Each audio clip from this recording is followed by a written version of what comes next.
Good morning बच्चों। Next topic है आपका गुरुत्वीय स्थितिज ऊर्जा।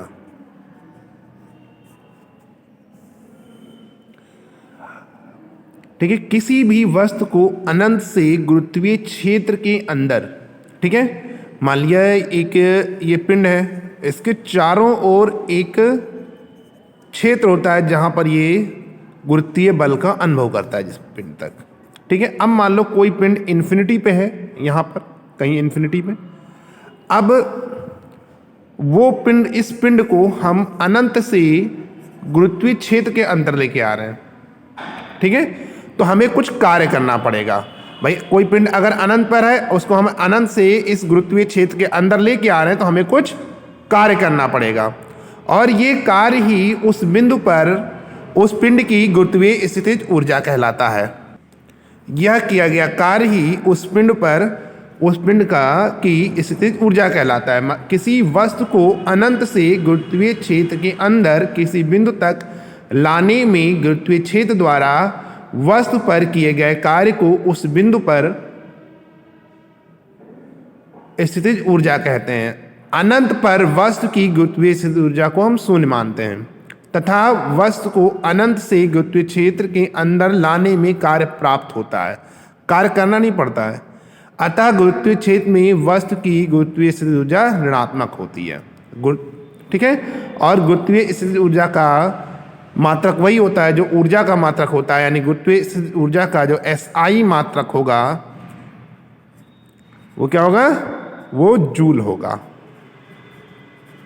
ठीक है, और इसका विमीय सूत्र mL²T-2 होगा, mL²T-2। ये एक अदिश राशि है। ठीक है, it is a scalar quantity. ठीक है, मान लिया कि पृथ्वी, हम ज्ञात करने जा रहे हैं, पृथ्वी तल पर किसी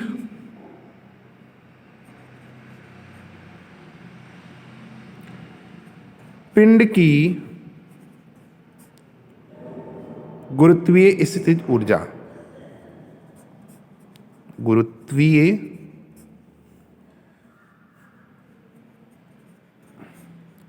स्थितिज ऊर्जा, हमें क्या निकालना है, पृथ्वी तल पर किसी पिंड की गुरुत्वीय स्थितिज ऊर्जा।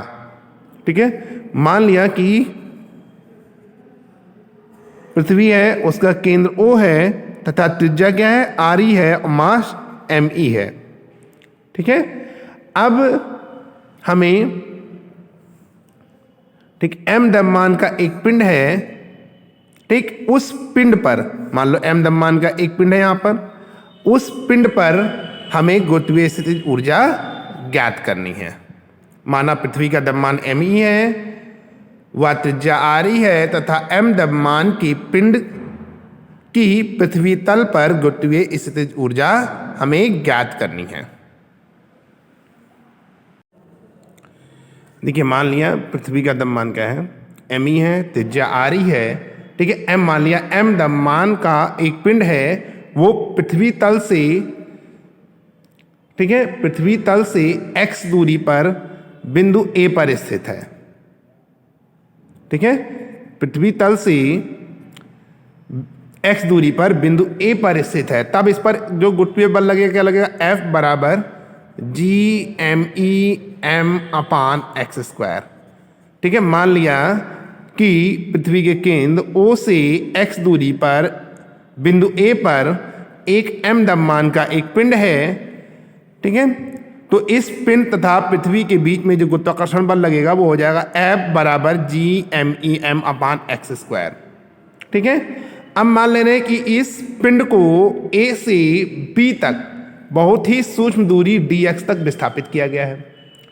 तो dx दूरी विस्थापित करने में किया गया कार्य dw बराबर क्या हो जाएगा, F × dx हो जाएगा। ये तो किया गया कार्य बराबर बल गुणे बल की दिशा में विस्थापन, तो ये हो जाएगा G MEM/x²dx।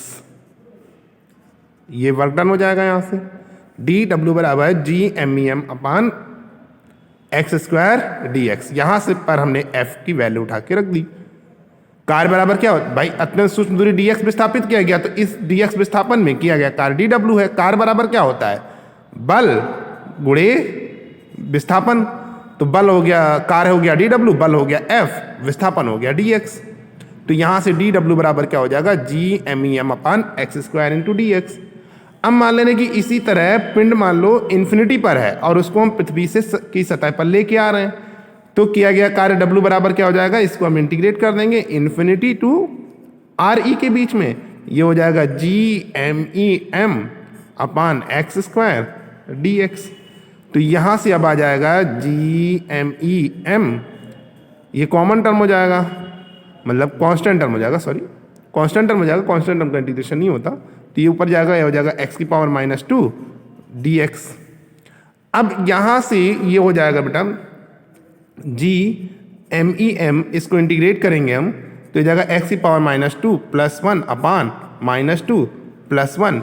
अब लिमिट इन्फिनिटी टू RE, तो ये आ जाएगा -GMEM/x⁻⁻1 इन्फिनिटी टू RE।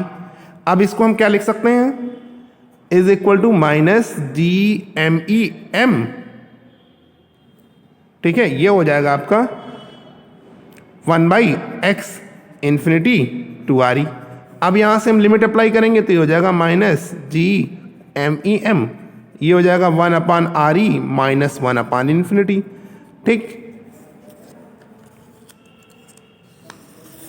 अब यहां से आ जाएगा W is equal to -GMEM/1/x infinity to RE। तो ये आ जाएगा -GMEM/1/RE -1/∞। तो ये W इज इक्वल टू हो जाएगा -GMEM/RE। यहाँ पर बेटा लिमिट अप्लाई कर देंगे तो ये होता है upper limit minus lower limit. ठीक है, तो ये यहाँ से जाएगा W is equal to -GMEM × 1/x infinity to RE। तो ये जाएगा -GMEM/1/RE -1/∞। तो W इज इक्वल टू हो जाएगा -GMEM/RE। अब यहाँ से हमें पता है, क्या पता है, गुरुत्वीय बल द्वारा पिंड पर किया गया कार्य ही, ठीक है, गुरुत्वीय बल द्वारा पिंड पर किया गया यह कार्य ही पिंड में स्थितिज ऊर्जा के रूप में संचित हो जाता है। ठीक है, ये जो वर्क डन है यही उसमें ग्रेविटेशनल पोटेंशियल एनर्जी के रूप में स्टोर हो जाता है। इसलिए m द्रव्यमान की पिंड की गुरुत्वीय तल पर स्थितिज ऊर्जा U बराबर क्या हो जाएगी, -GMEM/RE। अब मान लें कि कोई पिंड है वो पृथ्वी तल से r दूरी पर है, तो पृथ्वी तल से r दूरी पर स्थित पिंड की गुरुत्वीय स्थितिज ऊर्जा क्या हो जाएगी, -GMEM/r। ठीक है, अब जो ये दूरी लेते हैं हम पृथ्वी के केंद्र से लेते हैं। मान लिया कि पिंड पृथ्वी तल से की सतह से h ऊंचाई पर है, तो r बराबर क्या हो जाएगा बेटा, RE + h। तो यहाँ से U बराबर क्या हो जाएगा, -GMEM/RE + h। यही हो जाएगी उस पिंड की गुरुत्वीय स्थितिज ऊर्जा। ठीक है, गुरुत्वीय स्थितिज ऊर्जा किसी एक कण अथवा एक पिंड की नहीं होती। ठीक है, एक कण और एक पिंड की नहीं होगी। ठीक है, उसमें क्या होगा, कणों के निकाय अथवा पिंडों के निकाय के कारण होती है। ठीक है, यानी ये कह सकते हैं मुक्त एकल पिंड की गुरुत्वीय स्थितिज ऊर्जा नहीं होती है।